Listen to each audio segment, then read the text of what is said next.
Opa! Fala, Fala, Pedro! Rafa! Tudo bem, camarada? Entrou rápido até. Tava esperando. Tudo jóia, cara? E Parabéns. aí, camarada, tudo bem? Tô bem. Tô com fone aqui de ouvido, não sei se tá me ouvindo bem. O microfone tá bom? Tá ótimo. O meu tá bom? Tá bom, também tá bom. Cara, obrigado, tá bom? Obrigado pela disponibilidade. Desculpa aí qualquer confusão com o horário. Acho que erramos na comunicação, alguma coisa. Mas, bom, primeiramente, aproveitando que o pessoal está entrando, quero dar boa noite a todos, que sejam muito bem-vindos. Essa live, ela tá fazendo parte, foi algo que meio acaso, assim, né, desse projeto de lives, uma live por semana. Acho que durante a pandemia eu fiquei devendo muitos convites. Pandemia, mais filhos pequenos, né? Até tava mais um filho pequeno, é só um. Fiquei até devendo uma live para você, ou algumas lives, né? Tava alguma coisa bem caótica na pandemia. E agora as coisas se acalmaram um pouco, então é, tem muita gente que eu estava querendo conversar há muito tempo, era um projeto que eu queria tocar adiante e tomei gosto por fazer essas lives, fazer esses encontros, porque para mim é uma grande oportunidade de aprendizagem e também pelos feedbacks que eu tenho recebido, o pessoal está aproveitando bastante. Então, Que bom. sejam todos bem-vindos. Hoje eu estou recebendo aqui o grande Rafael Alad, né, que se tornou um amigo, né? A gente começou um projeto junto aqui dentro do Resgate e, pô, é um cara que eu acompanho muito o trabalho, vi o quanto você evoluiu com fisiortopedia. É, cara, muito obrigado mesmo pela disponibilidade. E, bom, eu vou passar a palavra para você se apresentar um pouquinho e a gente segue a partir daí. Beleza. Bom, o prazer é meu, Pedro. E acho que foi mais pelo filho do que pela pandemia, né? Porque a gente teve uma Foi. pandemia de lives junto com a pandemia de Covid. Mas realmente a gente estava conversando faz tempo de bater um papo. Para quem não me conhece, eu sou Rafael Carescalati, eu sou fisioterapeuta de São Paulo, tenho especialização em fisioterapia musculoesquelética pelo Hospital das Clínicas, da Faculdade de Medicina da USP, mestrado e doutorado em Neurociência da Dor, pelo Programa de Neurociências e Comportamento da USP também. E atualmente eu atuo como pesquisador especialista em dor musculoesquelética na USP. Também sou CEO de duas startups na área da fisioterapia, o portal Fisiortopedia, que é uma health tech, né, que tenta trazer enfim, soluções baseadas em tecnologia para a educação, para a gente conseguir aumentar o acesso à educação de qualidade, e também a Tato, que é uma health tech especializada em tentar melhorar o cuidado ofertado para pessoas que têm dor musculoesquelética, enfim, com tecnologia, inovação e bastante processo, né? Acho que de forma bem sucinta é isso, e acho que imagino que o motivo de eu estar aqui para falar de ombro é porque nessa minha trajetória, apesar de eu ser um fisioterapeuta musculoesquelético, eu sempre pesquisei e falei muito sobre ombro, né? Então acabou sendo uma das minhas linhas de pesquisa, assim, não porque eu pelo ombro, mas porque eu usava o ombro para estudar movimento, assim, usar o movimento médio superior para estudar a relação entre dor e movimento.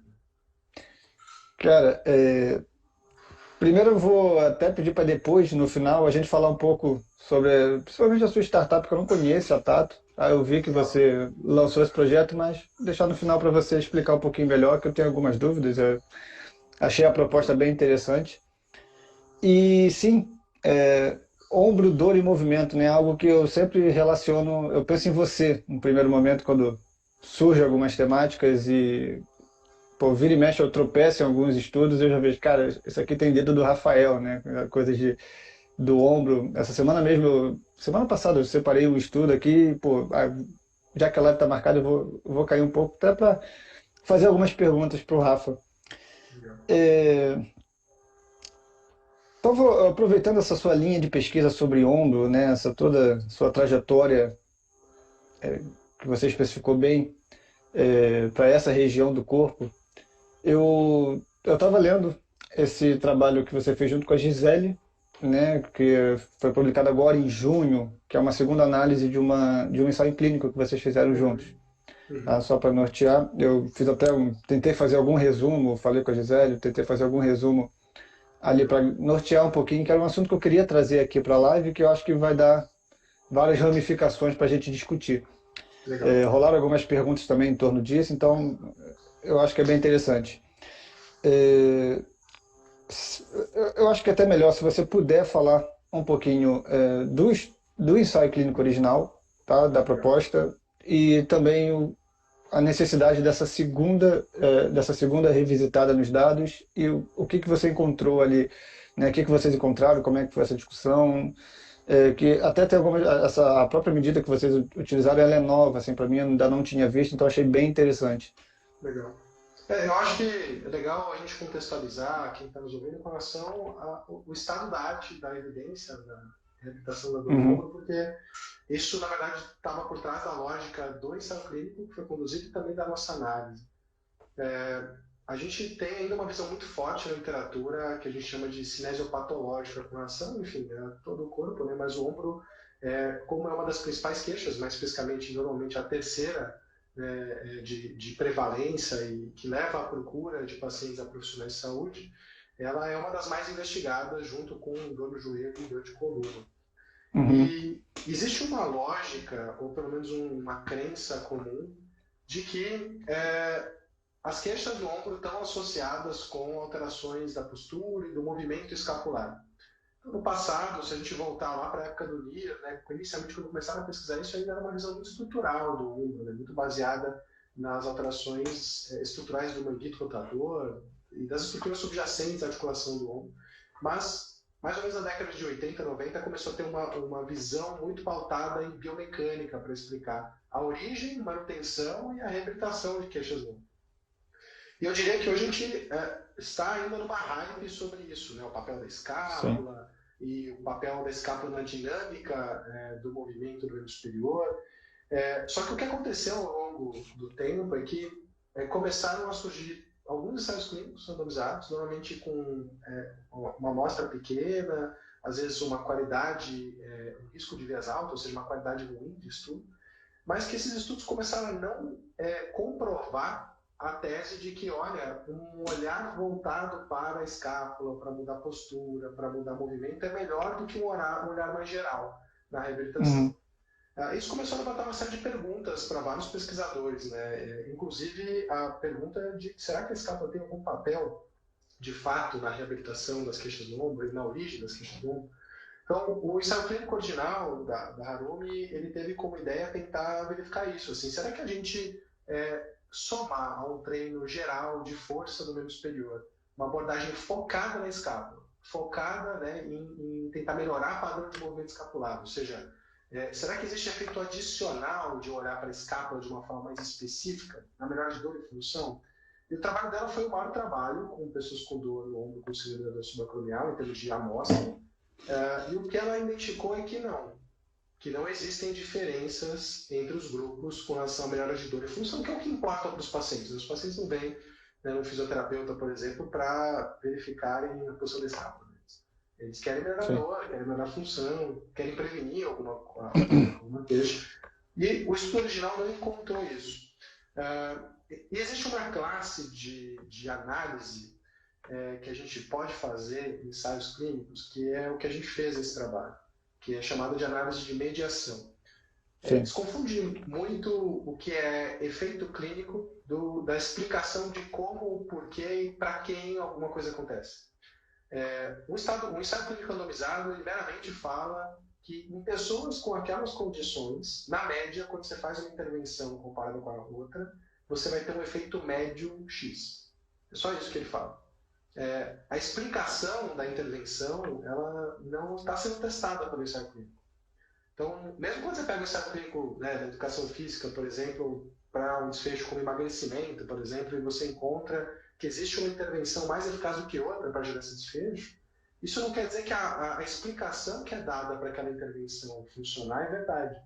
É uma explicação, como qualquer outra, e tem que ser submetida a testes específicos para a gente ver se de fato ela para de pé. Então, a gente Sim. encontrar ou não encontrar efeito na intervenção não quer dizer que a explicação por trás da intervenção é verdade. E o que você pode fazer para tentar investigar isso? Tem um tipo específico de análise que a gente chama de mediação. Análise de mediação é um tipo de análise, é um tipo de estudo, na verdade, onde você tenta entender através do que uma intervenção, por exemplo, gerou um efeito. Então, exercícios específicos da escápula melhoram incapacidade? Se sim, através do quê? O que esses exercícios mudam para, de fato, melhorarem a capacidade ou a dor. E um outro papel dessas análises é mostrar onde uma cadeia causal quebrou. Então, nossa, existiu uma tese muito forte de que a intervenção que foi proposta no estudo, de adicionar um treino específico de controle da escápula, ia ser melhor do que fazer um treino de fortalecimento geral, sozinho. Mas isso não aconteceu. Por que será? Né? E aí a ideia do estudo de mediação mostra assim, será que essa intervenção ela tem alguma relação com a escápula? E a escápula tem alguma relação com o desfecho? Então você pode usar esse tipo de análise de mediação para tentar explicar como as coisas acontecem ou por que elas não aconteceram. E um outro tipo de análise ainda que a gente não fez esse estudo, mas é legal de falar, são as análises de moderação, né, onde você tenta entender quais características de uma população favorecem ou desfavorecem o efeito. Então, por exemplo, será que uma intervenção funciona melhor em mulheres?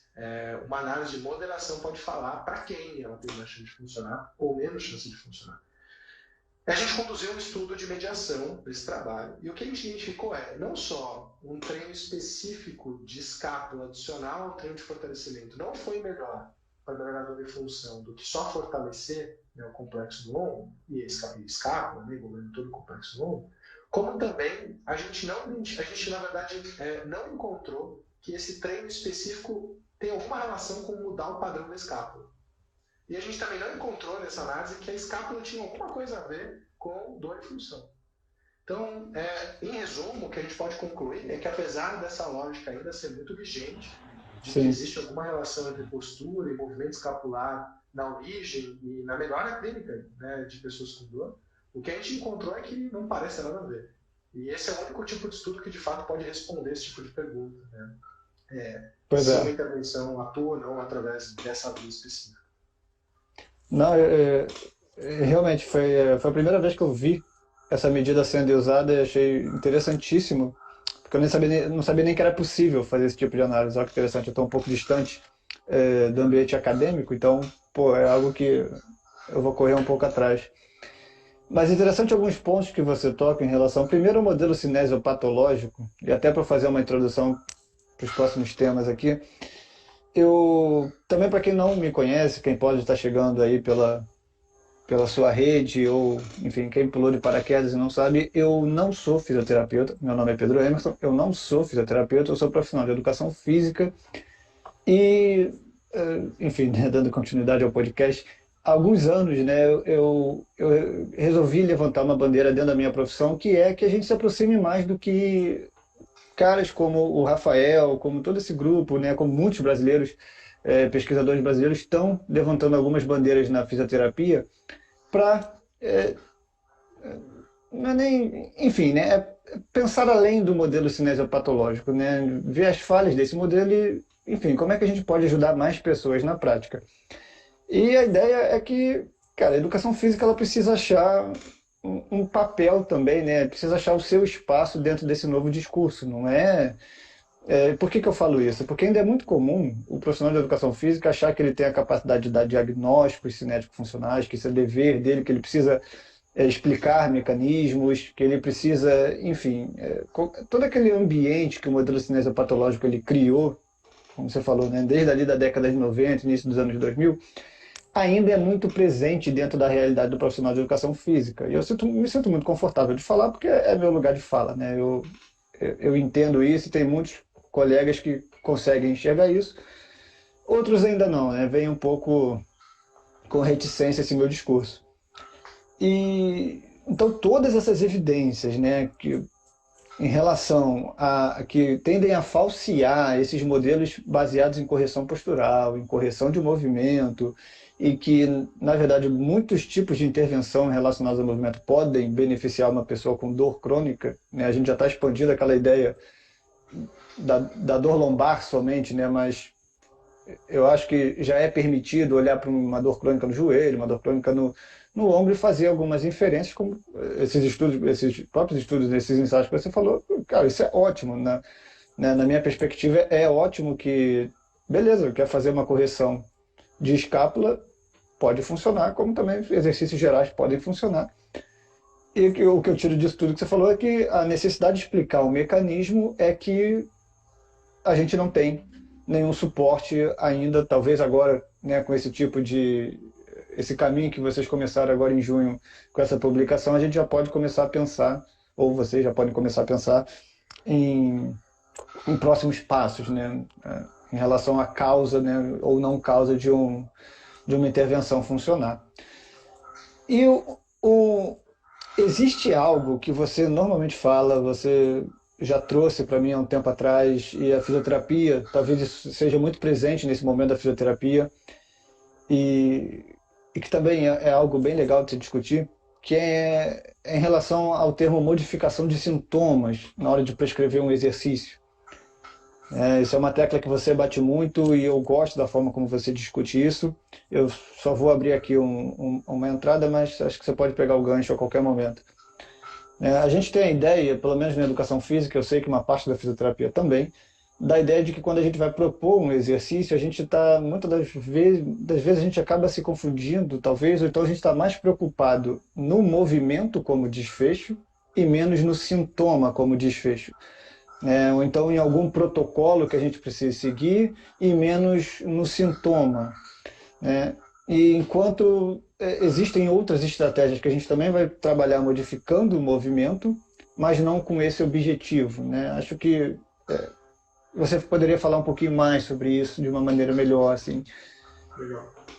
Eu acho que é uma coisa natural, né? Isso não é só da educação física, da fisioterapia, é de profissional de saúde. Todo profissional de saúde, ou a maior parte deles pelo menos, é sempre difícil de analisar, né? Você vai ter um exemplo que foge à regra, mas vamos falar que uma boa parte dos profissionais de saúde são treinados para ter um raciocínio que ele é linear. É um raciocínio onde a gente tem como profissional as ferramentas e o conhecimento onde encaixar cada ferramenta, e o paciente, na verdade, ele só vem ali como um detentor de algumas condições que a gente tem que achar o que está errado e aplicar essa ferramenta. Isso acaba fazendo e favorecendo o que você comentou, né? A gente olha para o paciente, tenta fazer sentido do que está acontecendo, traça um raciocínio muitas vezes linear e vai tentar aplicar nossas ferramentas nesse paciente.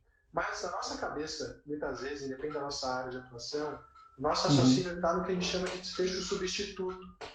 Então, o fisioterapeuta, ele achou, na avaliação dele, que tem alguns padrões posturais ou de movimento que estão associados com a queixa, e aí, na hora que ele encontra isso, ele esquece o desfecho principal, ele esquece aquilo que o paciente quer melhorar, que é dor e função, e ele passa a ficar extremamente focado naquele desfecho que para ele é importante, mas que não necessariamente está associado com a queixa do paciente. A ponto, às vezes, do paciente te falar um monte de coisa entre uma sessão e outra, por exemplo, como físio, né? E a gente, às vezes, fala, nossa, que legal, mas deita aqui, vamos voltar a fazer o exercício onde a gente parou na última sessão, e aí depois a gente entende aí o que você está falando que melhorou no seu dia a dia.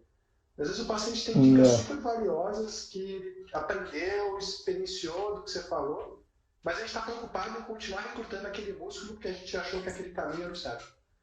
E isso a gente chama de desfecho substituto na literatura, né? Que são desfechos que, de novo, não necessariamente eles são relevantes para o paciente ou não necessariamente eles têm a ver com o que é importante para o paciente. O que a literatura tem nos mostrado é que muitas coisas que sempre foram foco de profissionais ao olhar para a dor são desfechos substitutos. Tem já que a gente está falando de ombro, tem um editorial muito legal, foi publicado pelo Jeremy Lewis e mais um autor que eu esqueci agora o nome, na Leos PT, e ele traz, o título está na hora da gente mudar o conselho, né? Eu acho que é uma boa tradução, de que a gente tem que fortalecer o ombro em quem tem dor no ombro. E o que ele traz são evidências de que, apesar de 37% dos pacientes com dor crônica no ombro terem um déficit de força, isso não está associado com a melhora clínica deles, ganhar força. Ou seja, apesar de eles terem um déficit de força, quando você prescreve exercício, inclusive exercício de força, eles melhoram e a força não muda.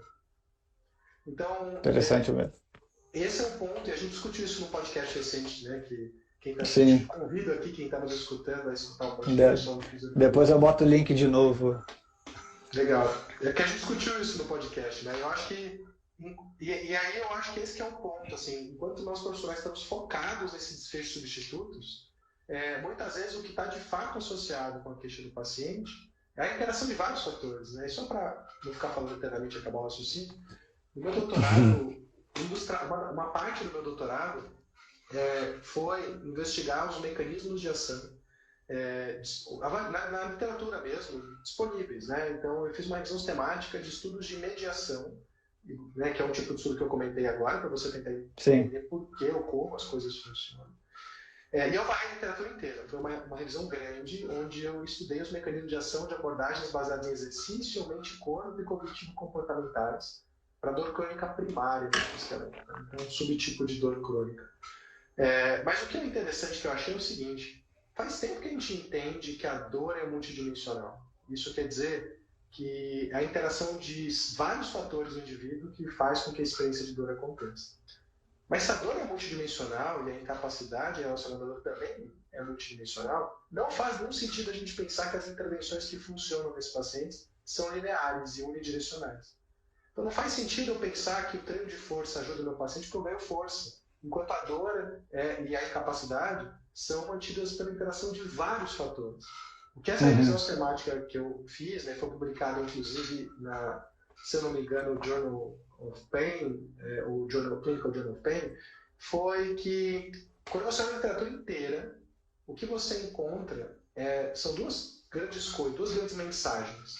A primeira delas é que as intervenções não parecem funcionar através dos mecanismos originalmente atrelados a elas. Então, em especial as intervenções físicas não parecem funcionar pelo que elas parecem ou supostamente funcionam.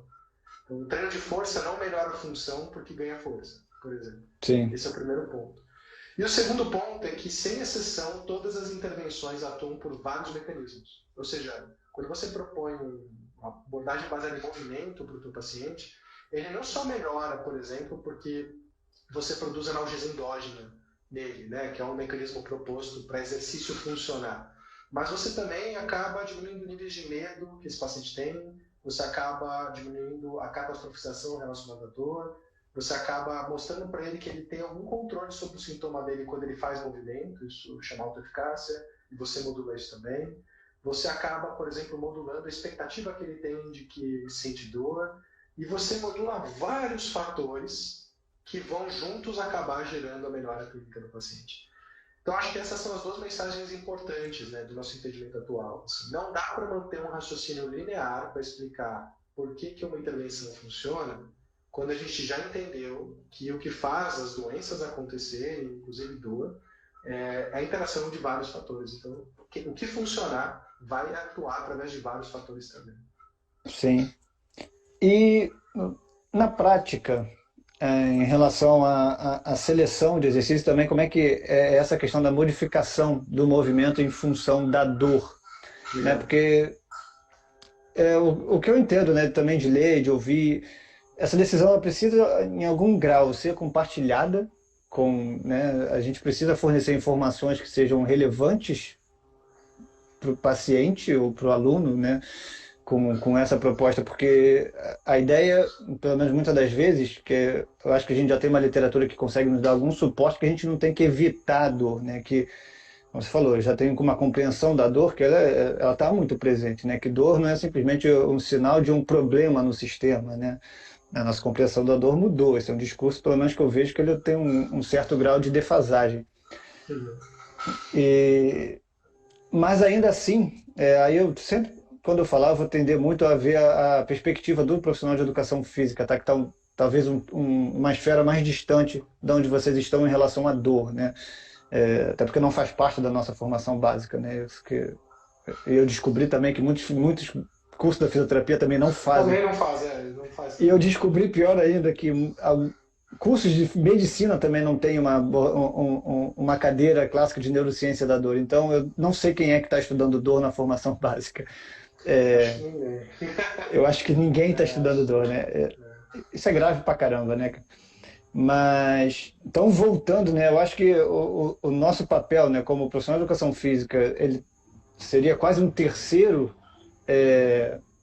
contato com o indivíduo com dor, mas que também é fundamental, tendo visto do que você falou, dessa questão multifatorial, né, do exercício físico, porque, colocando um ponto bem claro, né, não faz diferença qual é o efeito que gerou aquele benefício, pelo menos na minha visão, aquele efeito que gerou, qual é o mecanismo que gerou o benefício, a diminuição da dor, ou a essa regularidade, né, do sintoma baixo de dor no meu aluno, o importante é que alguma coisa funcionou ali e que, aquilo que eu falei no podcast, o meu objetivo é que esse aluno se torne cada vez mais ativo, né, que ele tenha uma autonomia em relação ao movimento e decisões a respeito de atividade física em geral para a sua vida, porque a literatura também me dá vários suportes de que isso, no longo prazo, isso é benéfico. Aí sim eu entendo que o treinamento é com a gente, né?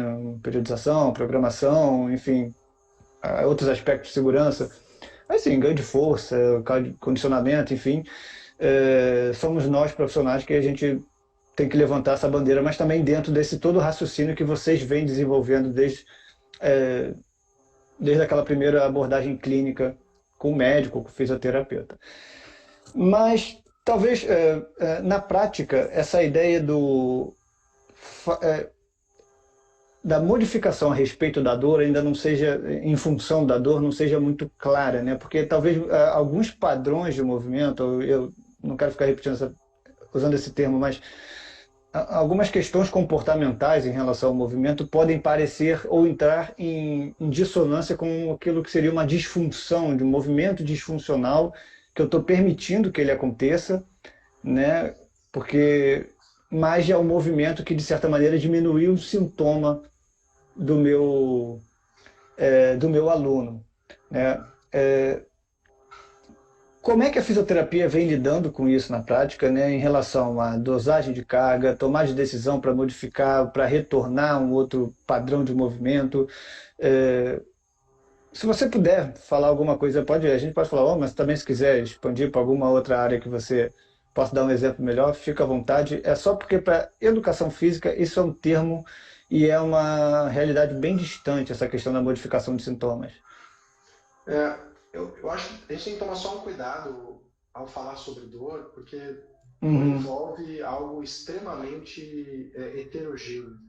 E ao colocar tudo no mesmo saco, a gente pode gerar extrapolações indevidas, né? Uma delas, para mim, é a ideia de que tanto faz sempre o tipo de exercício. Eu vou dar uhum, um exemplo para isso, né? Quando por você favor. coloca aqui, por exemplo, dor crônica é tudo igual, a gente está colocando no mesmo saco pacientes que têm mecanismos associados à sua dor, mecanismos neurofisiológicos associados com a sua dor, e às vezes até mecanismos fisiopatológicos associados com a sua condição diferentes. Então, num paciente, por exemplo, com dor crônica primária musculoesquelética no ombro, o que isso quer dizer? Que esse paciente tem uma dor há mais do que 3 meses e que, nesse caso, a dor é uma doença em si, não um sintoma. Muito Legal. provavelmente um mecanismo de dor ele tem a ver com uma disfunção do sistema nervoso em processar informações receptivas ou em sinalizar a recepção. De forma que a dor ela não tem uma relação direta com o que está acontecendo no tecido. Nesse caso, ainda mais indivíduos que, por exemplo, têm uma hipersensibilidade à dor, tem tipos de exercício que são melhores para aliviar sintoma do que outros tipos de exercício. Não pelos Legal. mecanismos que a gente atribuía antes, porque como antes todo mundo entendia que a dor era um sinal de lesão, a dor crônica era uma lesão que não foi curada adequadamente. Né? E aí Uhum. o racional não encaixava em alguns pacientes. Mas quando você pega um extremo de uma dor crônica primária, onde a dor é a doença, por exemplo, uma dor crônica generalizada, das quais a fibromialgia faz parte, essa é uma condição onde você tem muita hipersensibilidade à dor, faz parte do mecanismo fisiopatológico dessa condição, a hipersensibilidade à dor. E esse paciente ele responde muito pouco a ajustes, né, ou você vai encontrar pouca coisa que você faça no movimento que vai gerar nível de sintoma. Porque não é sobre uma sensibilidade tecidual, é uma sensibilidade do sistema nervoso a estímulos. E aí o que Uhum. funciona? A gente tem nível de evidência 1A de que exercício aeróbio de moderada intensidade é o mais efetivo para ajudar esses pacientes, porque isso modula o funcionamento tanto da hipersensibilidade à dor, quanto da capacidade endógena de gerar analgesia no corpo desse indivíduo. Em outro caso, por exemplo, você pode ter um paciente que ele tem uma dor crônica primária musculoesquelética, ou uma dor crônica secundária musculoesquelética, perdão, paciente com osteoartrose no ombro, vamos usar o ombro dizer. Ele tem uma osteoartrose no ombro, ele está no momento de flare-up, ou seja, apesar de ter uma dor crônica, ele entrou no momento de sensibilização periférica, porque começaram a acontecer processos na articulação relacionadas à patologia mesmo, né? Ele vai ter um pico inflamatório, vai Uhum. ter uma sensibilização periférica. Esse mecanismo de dor, ele pode até ter uma dor mais vasoplástica, que a gente fala, com característica difusa, desproporcional, em vários momentos do tempo, mas nesse momento do flare-up, ele vai ter um mecanismo nociceptivo de dor. Ou seja, o tecido vai estar sensível e vai ser mais proporcional. Na medida que você colocar carga no tecido, essa pessoa pode ter mais dor. Na medida que você aliviar a carga, ele pode ter menos dor. E esse paciente, momentaneamente, ele pode responder melhor, por exemplo, a algumas posições, a você fazer exercícios, continuar expondo a articulação à carga, mas tirando sobrecarga desse tecido. E esse mesmo indivíduo, na medida que ele vai saindo do flare-up, por exemplo, ele vai perdendo essa sensibilização periférica, esse aumento da atividade neuronal na periferia nociceptiva, e aí você consegue colocar carga e não gerar a mesma resposta de aumento de sintoma, esse mesmo indivíduo. Legal. Então, eu estou falando isso porque, assim, a ideia de que todo movimento funciona igual também é falaciosa, Uhum. né? Vão ter Sim. indivíduos, por exemplo, com dor crônica primária, musculoesquelética, com dor de coluna, que tem muito medo associado à dor. E aí, nesse caso, não é tanto o efeito analgésico que gera efeito neles, mas é a capacidade do profissional que está ali na reabilitação conseguir fazer com que esse paciente tenha experiências diferentes com aquele movimento e menos ameaçadoras, independente da dor ter ou não alguma relação com o estado do tecido, né? E aí, óbvio, né, vai do profissional que está ali atendendo conseguir entender o quanto tem relação com uma patologia de base, que a gente não pode esquecer o bio do biopsicossocial. Né? Sempre vai haver uma esfera biológica nesse processo. Uhum. Mas o que a gente entende é que, algumas vezes, isso que o biológico não quer dizer tem lesão. Então, por exemplo, tendinopatias de membro superior comumente estão associadas com processos de sensibilização central, processos de sensibilidade aumentada da via nociceptiva, mais geral. Então, uma tendinopatia no ombro, muitas vezes, tem pouquíssima relação com sobrecarga com o que está acontecendo no ombro. Né? Tem muita relação com o estado geral sistêmico daquele indivíduo. No membro inferior, não. No membro inferior, tendinopatias de membro inferior tem Ah, muito a legal. ver com sobrecarga e com o tecido em si. Tem mais relação ao tecido em si. Então eu estou falando tudo isso porque, assim, eu acredito que ninguém precisa ser um PhD em neurociência para conseguir atender seus clientes, pacientes. Né? Eu acho que a gente não Uhum. precisa ter esse nível de conhecimento teórico para, na prática clínica, fazer a diferença. Mas ter um mínimo entendimento sobre dor, ou sobre o que é dor, ajuda o profissional, inclusive, a entender, por exemplo, olha, aqui, a dor não é um correlato do tecido, de forma que eu posso fazer exercício e botar esse paciente para usar aquela região, mesmo que o sintoma esteja lá. Porque esse sintoma estar lá não tem nada a ver com o que está acontecendo na coluna dele, por exemplo. Mas vão ter indivíduos onde a dor tem relação com processos, né, de sinalização química no tecido, por exemplo.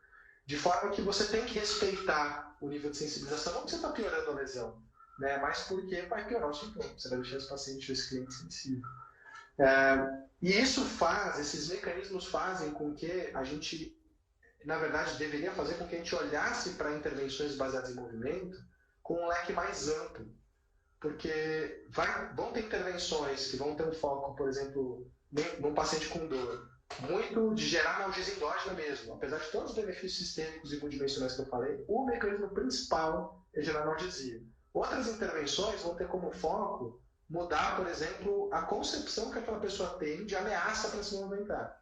Vão ter jeitos de propor movimento que vão ser melhores para fazer isso. Outras intervenções podem ajudar o paciente justamente por fazer essa modificação de sintoma. Por exemplo, ensinar formas de ele continuar se movimentando com menos sintoma ou sem ter o sintoma. Né? Enquanto existe um processo natural, por exemplo, de recuperação acontecendo naquele tecido.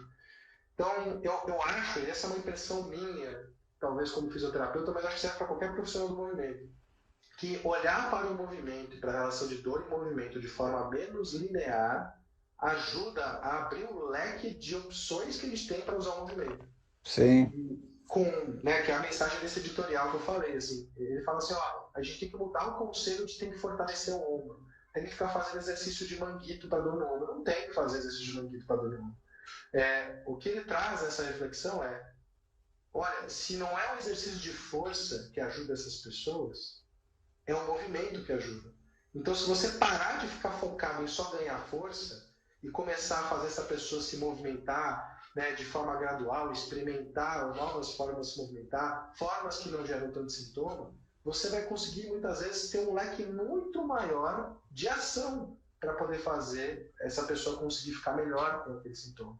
Enquanto você estiver só focado em fortalecer, você vai ficar preso à dose, à série, ao descanso. E não que isso não seja importante. Vão ter vários casos que para vocês isso é importante, para a gente isso é importante às vezes. No pós-operatório a gente vai estar focado nisso, porque eu tenho que controlar a dose de carga no tecido, o trabalho que eu estou produzindo no tecido. Mas em vários outros casos, tanto faz. E na verdade não ficar preso a isso, na verdade me permite usar mais ferramentas, ou usar o movimento de uma forma mais ampla. Né? Então, eu acho que, por um lado, dá uma desamparada no profissional no primeiro momento. Fala, tá, mas se eu Sim. não vou fortalecer, eu vou fazer o quê? Como é que eu vou agir? Né? Mas, por outro lado, você acaba não ficando preso àquela visão de que você só vai atuar fazendo aquele movimento perfeito daquela forma. E se a pessoa não se encaixar aquilo, infelizmente, é um paciente complexo, um cliente complexo, sinto muito. Né? Então, eu É, acho que é libertador, assim. eu gosto bastante desse discurso, que aí sempre tende se não é linear, é não linear, a gente acaba buscando uma explicação de como é que funcionam os sistemas não É, lineares, né? ou vai Aí para vira e tanto mexe, faz, né? Ou vai para é, tanto faz, né? exato, né? Mas aí acaba entrando, que é a área que eu gosto bastante, que é a abordagem da complexidade, mas que também fique claro que a abordagem da complexidade não é uma abordagem de prática, né? Ela talvez te dê um suporte para desenvolver um raciocínio e te ajudar a se afastar de modelos tradicionais, de modelos causa-efeitos, reducionistas, que na verdade eu acho que, cara, não só em relação ao movimento, mas eu acho que de maneira geral a humanidade, assim, né, a sociedade por si, já vai abraçando mais a complexidade como uma forma meio de desenvolver algumas discussões, de entender, enfim, como é que o mundo funciona, né? Já tem abraçado a complexidade, graças também a vários autores aí que estão publicando bastante. Mas sim, que fique claro, é algo também que eu gosto de deixar muito claro, né? Não é uma abordagem que a gente vai levar para a prática, não é um método, é simplesmente uma forma de entender e que, assim, me ajudou muito a fazer essa tradução, né? Principalmente do que é prática baseada em evidências, né? Como eu falo, o que a fisioterapia está trazendo para a prática também, que fuja desse modelo. Então, assim, acho, quem em algum momento pode estar com alguma dificuldade, é, entender um pouco mais sobre complexidade pode dar um norte. E, mas voltando,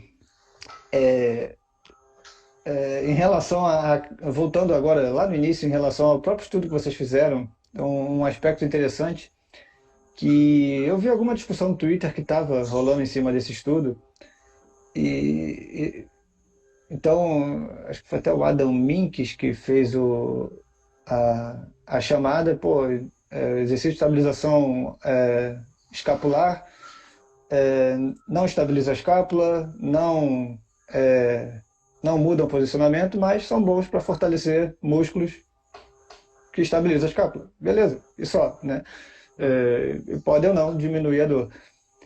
Aí alguém perguntou, pô, então o que que funciona, né? Então qual o mecanismo, né? Então como é que...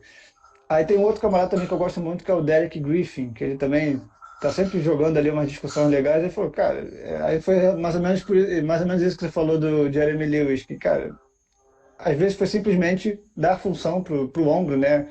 Usar o ombro, fazer os movimentos com o ombro, que eu acho que se aproxima muito da ideia da variabilidade motora, que é algo que eu gosto, mas também tem que ser visto com um tanto quanto cuidado, né? Não é aquela ideia do que vale tudo, mas que eu compartilho também bastante dessa ideia que, cara, é realmente por aí que eu vejo que o nosso raciocínio também na prática ele precisa estar mais focado mais na relação da questão funcional, até o próprio como um desfecho, do que de fato a função da articulação, né? Que aí, se você começa a levar esse raciocínio, você já invalida um monte de outros modelos que se você muda essa chave, eu acho que você já começa a parar de usar vários outros modelos que talvez norteassem o teu trabalho.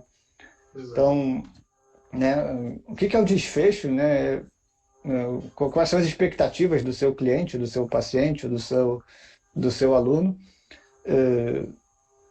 né, aí vem, né, algumas coisas que a fisioterapia vem trazendo, né, que é realmente melhorar essa comunicação com o seu paciente, ou com o seu aluno, mas vou falar só aluno, mas dar uma voz mais ativa para ele dentro das decisões, né? Você ali está mais como intermediário do movimento dele e não ficar muito preso em função da função.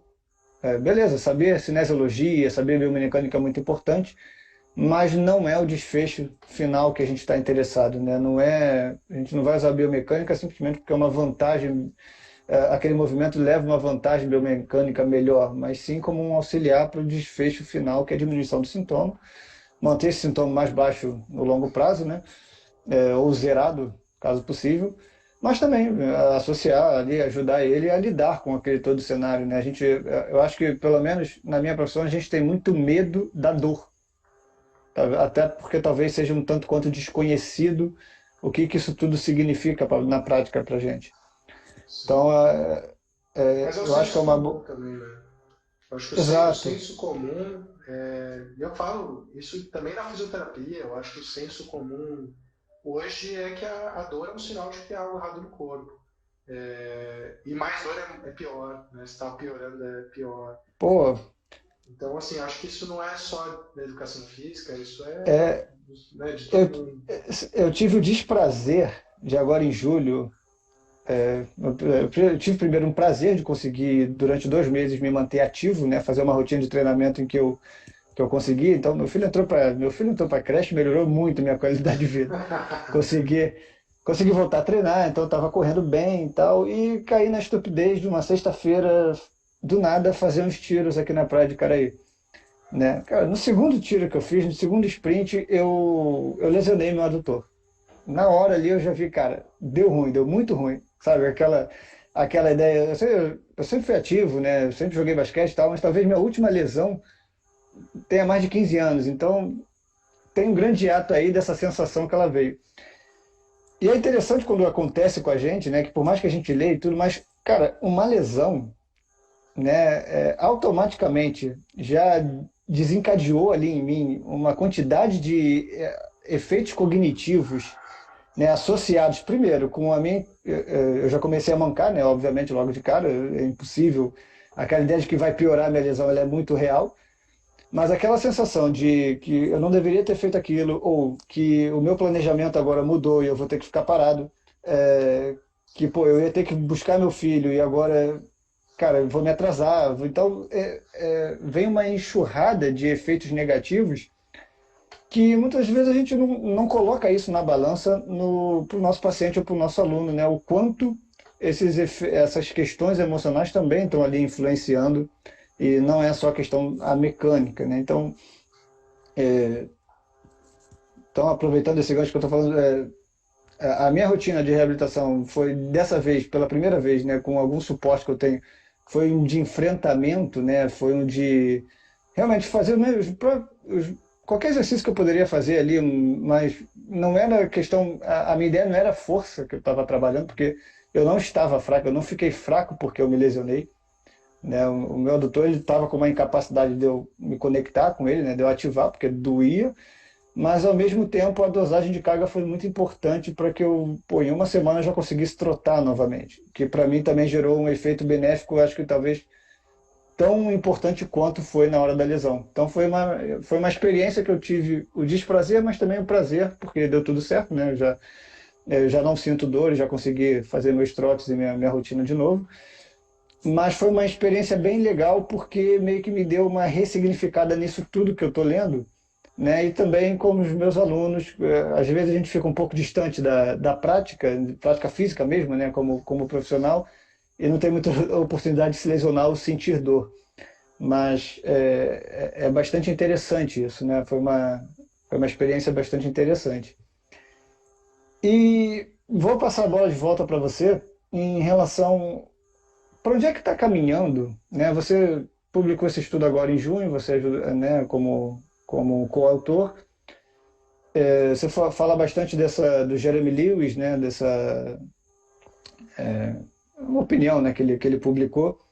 Mas quais são as direções, você que está mais presente dentro dessa área acadêmica, quais são as direções que o estudo da dor, né, está interessado em investigar, quais são as hipóteses agora que a gente, tudo bem, a gente já conseguiu meio que invalidar os modelos mais lineares, essa ideia de que a postura e o movimento não estão diretamente relacionadas, mas também ainda há, eu acho que eu vejo alguns estudos em que, por exemplo, a hipótese é que vai haver melhora de usar um exercício de estabilização, mas eu acho que um consenso coletivo geral assim é que a gente já pode esperar de que se a gente for usar exercícios específicos, exercícios gerais assim, eu acho que os estudos estão batendo muito na tecla de que, cara, é muito provável que não tenha diferenças para desfecho de dor. Pelo menos essa é uma impressão que eu tenho enfim, que mais ou menos que eu vejo para estudos para joelho, para ombro, por exemplo, que para onde, pra onde é que a gente está indo em relação ao estudo da dor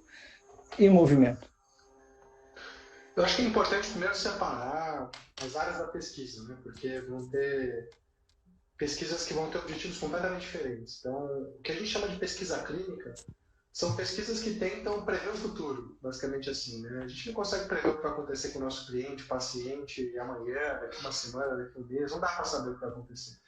Então, qual é a única forma que a gente tem para conseguir ter alguma noção? É pegar estudos que usaram boas metodologias para controlar vieses, que acontece naturalmente na nossa observação dos fenômenos como seres humanos, né? Então, eu no meu consultório, por exemplo, se eu pegar um paciente com dor crônica, por mais que ele tenha dor crônica, e ele melhorar em algumas semanas comigo, não quer dizer que foi algo que eu fiz que fez ele melhorar.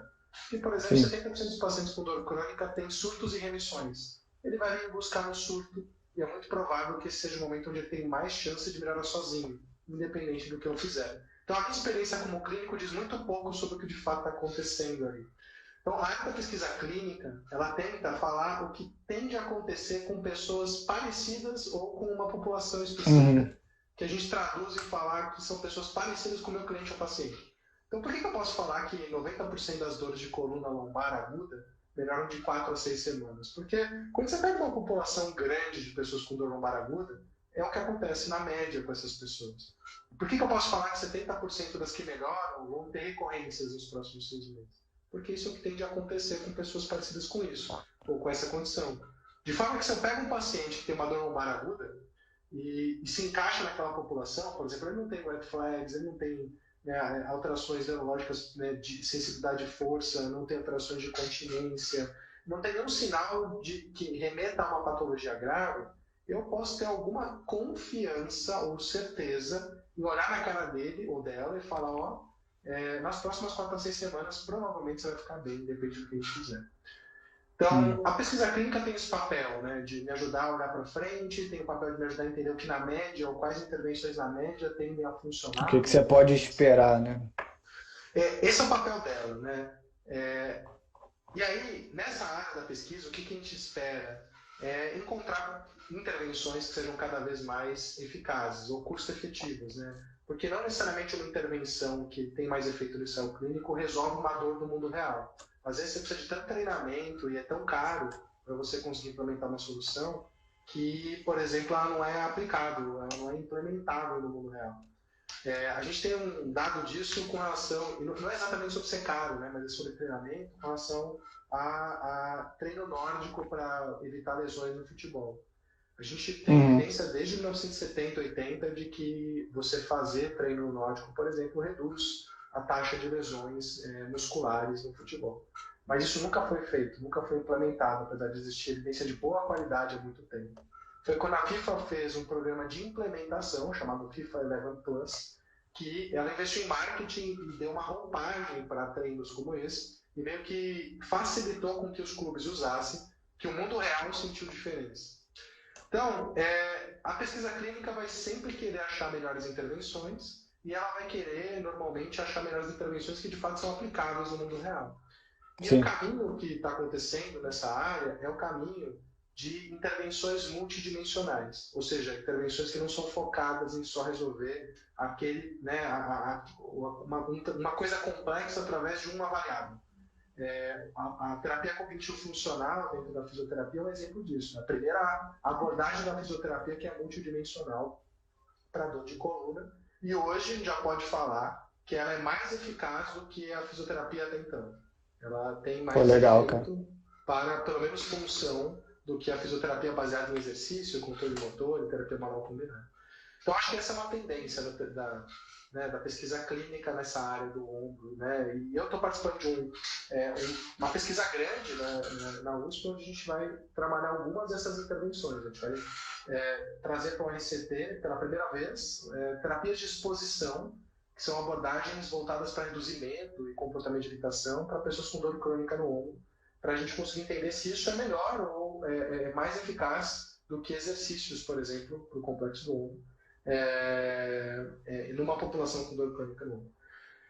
Agora, tem uma outra área da pesquisa que é a pesquisa de mecanismo. Essa área da pesquisa, ela, diferente do que muitos pensam, que é uma área de ratinho, laboratório, coisas não aplicáveis no mundo real, ela é a área da pesquisa que tenta explicar como e por que as coisas acontecem. E essa área funciona de uma forma peculiar. Ela funciona com base em propostas de modelos conceituais teóricos. Então, a comunidade científica propõe uma explicação para um fenômeno que a gente não explica bem. Por exemplo, por que as pessoas têm dor no ombro? E alguém, em algum momento, propôs uma explicação baseada na cinemática da escápula. Isso não é nem verdade nem mentira. É uma explicação, é uma proposta. É um modelo. E aí esse modelo, o que a literatura faz? O que os pesquisadores de mecanismo fazem? Eles pegam as premissas desse modelo e investigam para ver se esse modelo é bom, porque ele explica o fenômeno, ou ele é ruim, porque ele não explica. Então, tudo que a gente está vendo com relação a essa ideia de que não existe associação entre postura, dor no ombro, cinemática da escápula e desenvolver dor no ombro, ou melhorar da dor no ombro, na verdade são pesquisas de modelo. São pesquisas que estão tentando, ou estavam tentando comprovar o modelo cinesiopatológico, ou falsear o modelo cinesiopatológico.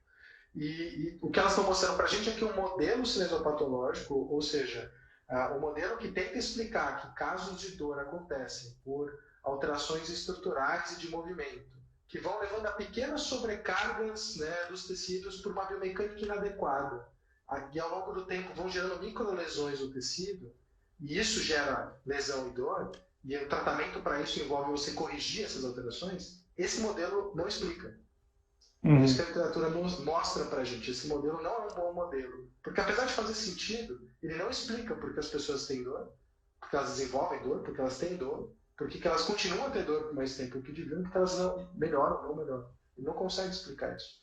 Nessa área do mecanismo, a gente hoje tem vários bons modelos. Né? Tem bons modelos para explicar movimento. Né? A teoria dos sistemas dinâmicos é um ótimo modelo. Chegou a ganhar status de teoria, inclusive, né? Um modelo tão robusto e cujas premissas foram pouco ou não falseadas a ponto dele conseguir explicar muito bem o fenômeno. E a gente tem na ciência da dor a ciência moderna da dor, que é um modelo muito bom para explicar a dor com o entendimento atual. E esse modelo, ele não invalida o tecido, ele não invalida a biomecânica, mas ele coloca em perspectiva esses fatores dentro, né, da interação de vários fenômenos, né? E, na verdade, ele traz à tona o que a gente entende de como o cérebro funciona hoje. A dor é uma experiência criada pelo cérebro, que é influenciada por vários fatores. Então, em nenhum momento a dor é um correlato do que acontece no tecido. Nem na dor aguda, nem no trauma. Né? Até porque você pode tomar um tiro e não sentir dor, por exemplo. Ou pisar uma peça de Lego e achar que pisou num prego. Mas são duas áreas diferentes e eu diria que na área do mecanismo, o que a gente vai ver ao longo dos próximos anos é essa continuidade de evolução dos modelos cada vez mais complexos, que tentam explicar mais fenômenos, né? E a gente está numa confluência entre dor e movimento agora. Então, esses eram temas que eram meio que vistos de forma isolada, e hoje a gente tem muita gente propondo explicações que envolvem a ciência moderna da dor e um entendimento novo e complexo de movimento, e estão tentando trazer explicações que envolvem isso, né? essa confluência entre os dois. Então, eu gosto de separar isso na cabeça de todos, porque o modelo ele tem aplicabilidade clínica. É através do modelo que eu, na frente do meu cliente ou paciente, consigo entender quem é o meu cliente ou paciente. Porque faz diferença eu falar que o meu paciente, por exemplo, tem uma dor crônica primária musculoesquelética na lombar com mecanismo nociplástico associado à sensibilização central. De falar que ele tem uma dor crônica musculoesquelética secundária associado a uma OA com sensibilização periférica. É completamente diferente, são populações completamente diferentes, em termos de prognóstico, em termos de intervenções que vão funcionar.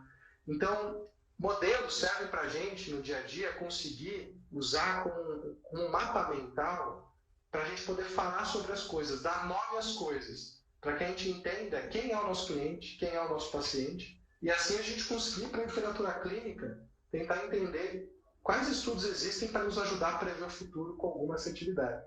Essas duas áreas andam em paralelo. A área de mecanismo muda mais rápido. Isso dá uma ideia de que a gente está sendo sempre invalidado, né? Mas essa sensação vem de profissionais que estão colocando a sua bandeira sobre o que fazer no lugar errado. Estão colocando a sua bandeira no mecanismo, que é uma área que foi feita para ser areia mesmo, para mudar toda hora, para afundar, desmanchar, reconstruir. Para encorpar, né? Para encorpar, para mudar a visão, uma hora é uma coisa, outra hora é outra coisa, outra hora é outro entendimento, né? E não nada da pesquisa clínica, porque terapias evidenciadas com boa qualidade metodológica continuam funcionando independente da visão que a gente tem sobre dor hoje, né? Mas quem toma decisões sobre o que fazer para o seu cliente ou paciente, com base no entendimento sobre, por exemplo, o mecanismo de dor, nossa, foi completamente invalidado pela evolução da ciência moderna da dor. Legal, cara. Então eu diria que, assim, tentando dar um panorama bem geral, eu acho que esses são dois caminhos, assim, para cada uma dessas áreas que estão acontecendo agora. Bom, pô, panorama bem geral e bem direto, assim, acho que foi bem sucinto. Então, aproveitando também o gancho, como é que entra, né, essa sua startup, a Tato, né, a fisiortopedia, esses seus projetos, que acho que já não são mais projetos, já são realidade. Fala um pouquinho deles e dentro também de todo esse cenário.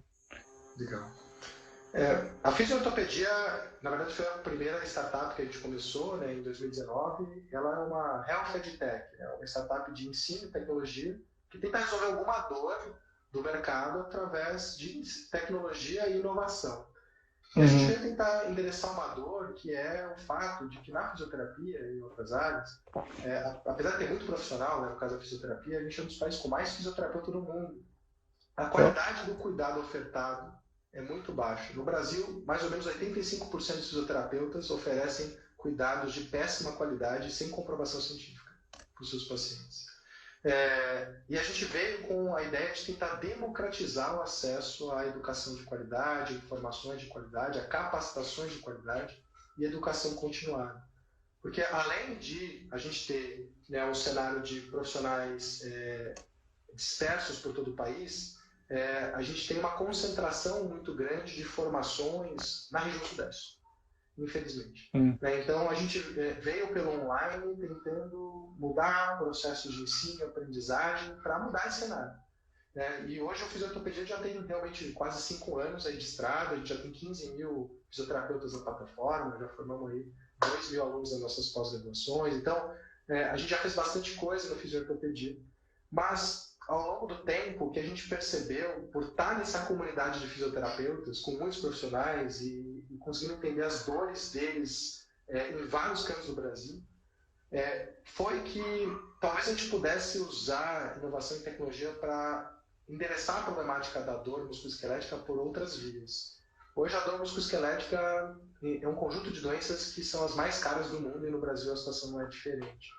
E, no geral, assim, elas são muito onerosas para todo mundo, né? O principal motivo de dias perdidos de trabalho é dor de coluna. O principal motivo de afastamento profissional pelo INSS é dor musculoesquelética. 65% dos afastamentos nos últimos 20 anos aconteceram por dor musculoesquelética. Dor musculoesquelética é o principal motivo de custo dentro das operadoras de saúde. Então, hoje são 23% da população brasileira cobertos por operadoras. Hoje, quase 20% do custo das operadoras está com dor musculoesquelética.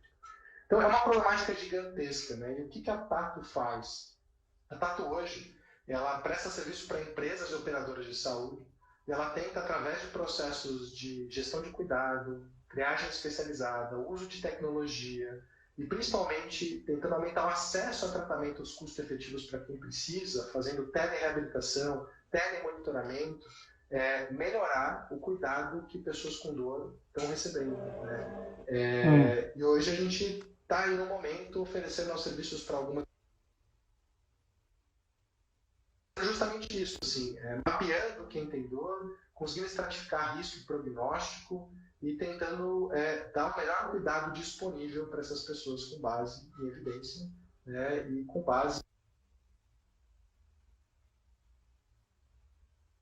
Tá travando aqui para mim.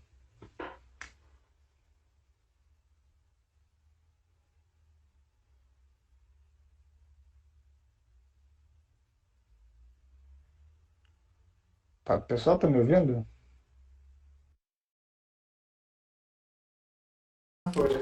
Opa, cara, Meu, eu não faço ideia o que aconteceu.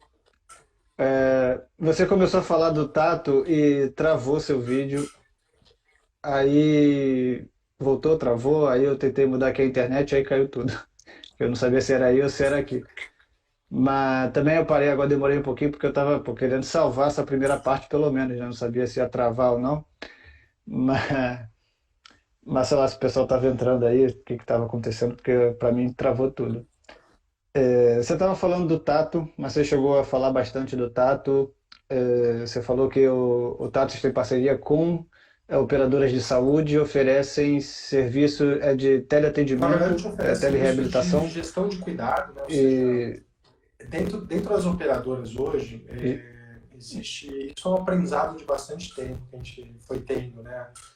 Onde tem apelo ao nosso discurso. Dentro das operadoras existe uma área que é a atenção primária à saúde, né? Onde as operadoras estão tentando desenvolver estratégias para Uhum, conseguir reduzir aquilo que não é bem gerido pelo modelo de funcionamento geral de operadora com livre demanda, né? Onde o segurado vai para qualquer lugar. E por lei, a ANS obriga as operadoras a terem programas para dor musculoesquelética e programas, né, de relacionados à junta médica também para cirurgias ortopédicas.